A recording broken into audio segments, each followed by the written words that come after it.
La vie biologique est éphémère. La vie spirituelle est éternelle. L'éveil est le processus qui nous permet de passer de l'un à l'autre.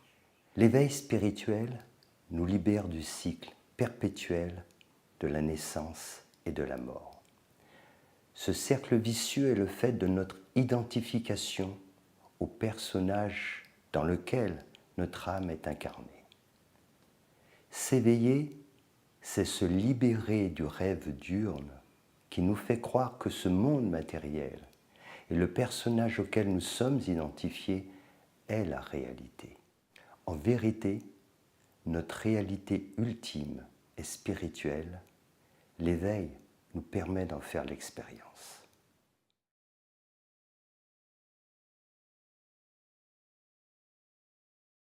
Quand vous voyez ce que vos yeux ne vous permettent pas de voir et qu'il ne s'agit pas de fantasmes, quand vous entendez ce que vos oreilles ne vous permettent pas d'entendre, quand vous comprenez ce que votre cerveau ne vous permet pas de comprendre, alors vous savez que vous êtes éveillé.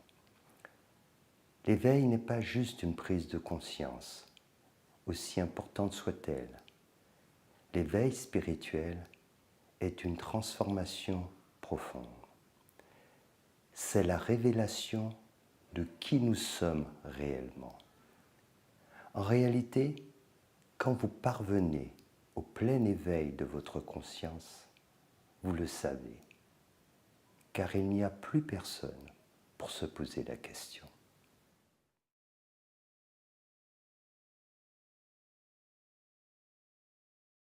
En prenant conscience d'abord que vous ne l'êtes pas.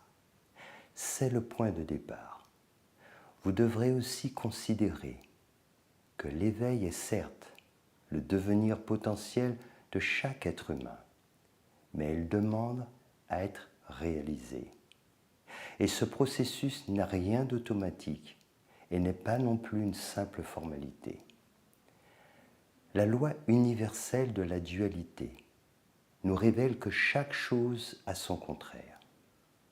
Partant de là, nous pouvons en déduire que puisque nous sommes constitués d'une dimension mortelle, éphémère, nous devons avoir aussi une dimension immortelle, donc éternelle. C'est ce que nous disent toutes les traditions spirituelles depuis la nuit des temps. Si vous acceptez ce postulat, vous n'avez plus qu'à vous mettre en chemin et suivre de véritables enseignements auprès d'un maître spirituel compétent.